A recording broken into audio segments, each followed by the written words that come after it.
Hey, and welcome back to the Catechism Corner. This is Tony coming at you. Going on to this topic here, God and Jesus. So this is about God and Jesus. Okay. So let's just talk about God first. Okay. Um, the Catholic Church has a simple way of putting God, and that is God is love. Okay. Think about the sense that every time you go and hold someone dear to you, you hug them, you're doing it out of love. And you feel that within the depths of your being. And it brings you happiness and joy. That's God. That moment, that feeling, everything is God. Okay? God is, always thinking about us and his creation. Okay. And that's probably the biggest key to keep in mind is that God's always thinking about us and his creation, because if God stops thinking about us and his creation, then it all ceases to exist. Okay, God is constantly at the helm of creation, always. Okay, don't think that a lot of times as a catechist I hear all kinds of questions, and one of the questions that kids like to ask is, does God ever get tired? No, God never gets tired, because God is God. God is forever. Okay. So to best explain this, in a sense, we go along with a question that atheists like to ask, and that's if God created the universe, who created God? So everybody loves to ask this question. And I like to use my wedding band as kind of like somebody told me this, and I kind of stuck with me. It's a good analogy in the sense. When you look at my wedding band, you see that it's a circle, right? Well, properties of a circle, it has no beginning, it has no end. That's basically God. No beginning, no end. God is eternal. Okay? So God,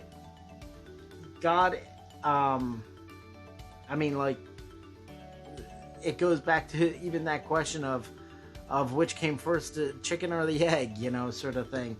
God is the beginning. God is the end. God is overall, just simply put, eternity. Okay? We as people are living on a timeline. Okay? And when we live on this timeline, you can see, okay, we're in 2020, and going backwards, you can go back thousands of years and such. Our solar system, astronomers teach that our solar system is, I think it's like 4.3 billion years old. Don't quote me on that. I'm not perfect. Go and Google it. I encourage you to Google this stuff. I'm not perfect. Okay, please. I don't have everything memorized or what have you. They say I believe our solar system's like 4.3 billion years old or something like that. And the same goes with the universe itself, or what they're very cautious about the way they put it. The universe is 14.2 billion years old, and that's because with our strongest telescope, they can look out and see light that is 14.2 billion years old. So that's how they measure it, in the sense of the age of the universe, is because how far out we can see, but we don't know, definitively. There's no definitive answer to all of this stuff. Okay, the only way we're going to know that definitive answer is, well, when we die and we can go ask God ourselves, So imagine if you were God and knew that you had to make an impact on the human race, right? So that's where, like, you can look at the whole timeline and you see everything that's going on, okay, you have the ability, because God is eternal, okay? Keep that in mind, because when you're living on that timeline, that means you have a beginning and an end. That means you have an expiration date, okay? So keep that in mind, okay? You're talking about having a beginning and an end when you're living on a timeline. God doesn't live on a timeline. He's eternal, okay? So imagine, again, if you were God and knew that you had to make an impact on the human race, okay? Wouldn't you come up with a plan to save the souls of humanity?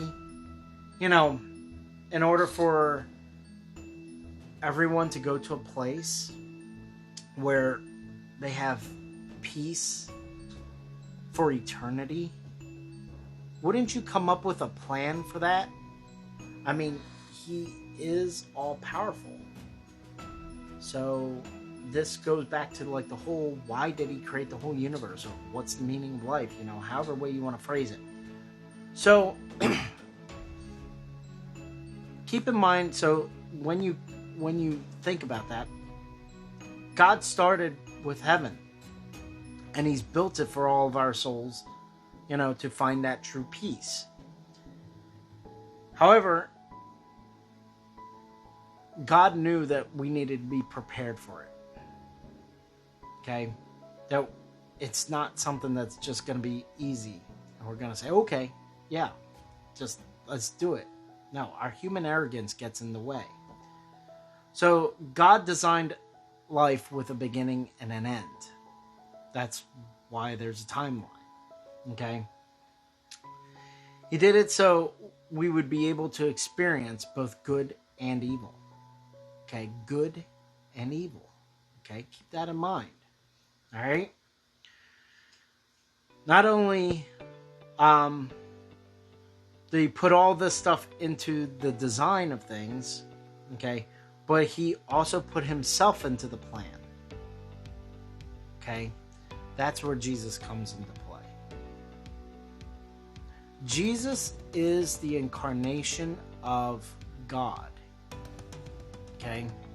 Not saying that Jesus is God in another, like, kind of like when you think back to like the Greek gods, you know, or the Norse gods, you know, nothing like that. God is God, just one, but he's three in one in terms of Christianity. God the Father, Jesus the Son, and the Holy Spirit. Okay, so, and we'll get into the Holy Spirit later on in another video, but God needed to make a plan for all of us to basically come back to God in the best form possible for us. So that's where Jesus comes into play. And his mother Mary. Okay, his mother Mary, a lot of people, I remember I had somebody talk to me, well, it was just kind of like I think it was a discussion in Twitter, something like that. They said, Mary is not perfect. Okay. And then they said to me, name one miracle that Mary performed in the Bible. And that flabbergasted me. I was just like, whoa. They said, you know, because they're like thinking, well, Jesus walked on water. Jesus, you know, rose people from the dead. That sort of thing. Okay. But name one miracle that Mary did. His mother. Okay. One miracle. I was like, wow. And then they proclaimed themselves to have been reading the Bible for over 40 years or something like that. And they couldn't find one instance of where Mary performed a miracle. That kind of shocked me. And the reason why it shocked me was because there was one of the biggest miracles ever in the Bible. Okay, Catholics teach this, and it's that Mary was perfect vessel. She was made with perfection. Okay, the angel Gabriel came to her and said, "Hail Mary, full of grace." When he says full of grace, he means you are without blemish. You were born without sin, without the stain of the original sin that Adam and Eve had. The temptation, okay? Mary was the perfect vessel to bring God into the world, because God could not be born into the world. Okay, God is this perfect being, perfect in every way, okay, and he cannot be born as through a flawed human being. He had to be born in perfection, and that's what Mary is. Mary was a virgin, and her miracle was the birth of Jesus Christ. So a person that, had 40 years of reading the Bible missed that one important miracle that Mary did. It's the birth of Jesus Christ. So keep that in mind, okay? Jesus Christ came to us, okay, 2,000 years ago. So that brings up two big questions. Why did God come 2,000 years ago? And number two, why was he born a man? Okay, so we'll try to answer this very simply and try to wrap this up, because I know it's a long video. Okay, he was born 2,000 years ago. Okay, so keep that into perspective. He was born 2,000 years ago. Okay, we'll just start with that. Okay, and then the other thing is that we'll put into perspective with that comment is, why was he born a man? Well, 2,000 years ago, were women listened to? No.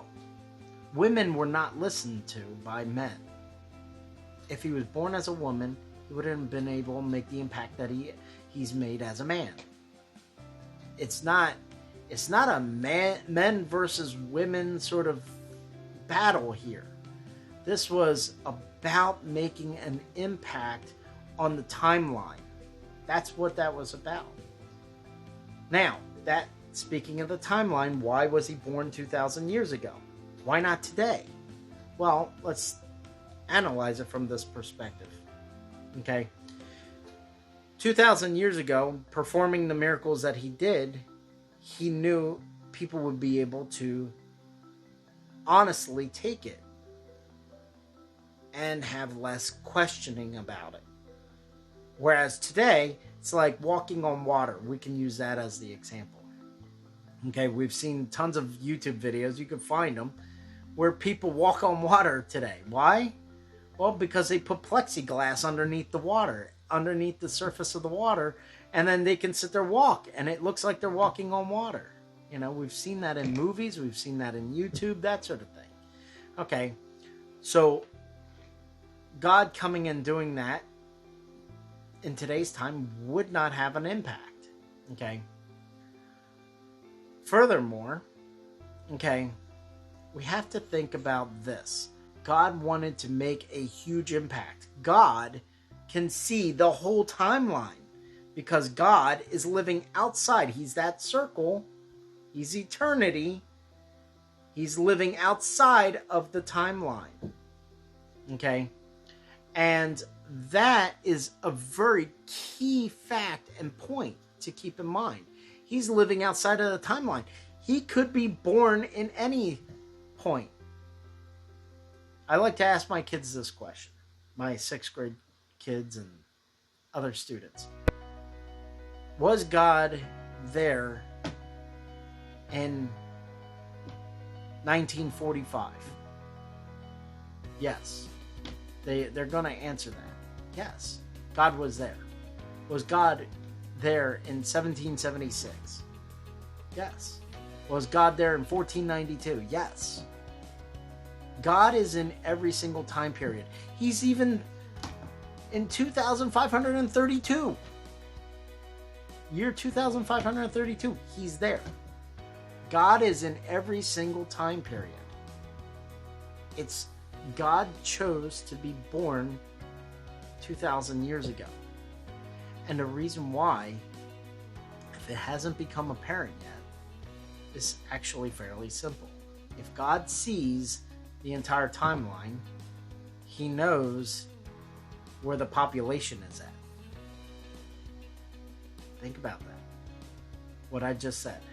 He knows where the population is at. The amount of people. So, he knows that in 2020, there's close to 8 billion people on the planet. He knows back 2,000 years ago, there was probably 1 million people on the planet. I don't know the exact number. I'm not a historian. Something maybe we can look up. I don't know. But that's not the point. The point of the matter is there was a low amount of population.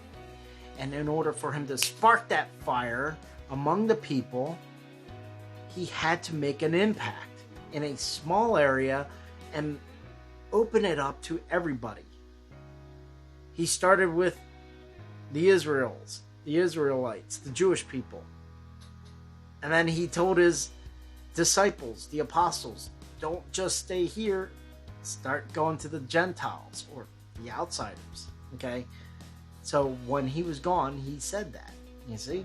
So he wanted to think of it like taking a stone and throwing it into a lake, and then you got ripples. That's what God wanted to do. He wanted to make an impact at one point and knows that it would ripple all the way through all these generations, and it would change people. It would change them. That's the most important part. He knew it would change all of this. That's who Jesus Christ was.